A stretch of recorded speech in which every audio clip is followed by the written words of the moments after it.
The couple will intertwine as they drink wine. Okay na. So, tagsa-tagsa. Ese?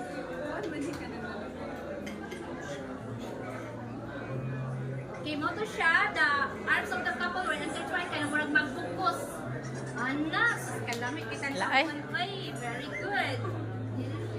This ceremony represents your two individual lives now intertwined. Okay.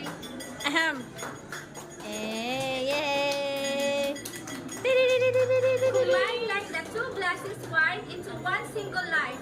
The drinking of the combined wine signifies the commitment you make to live your lives as one family.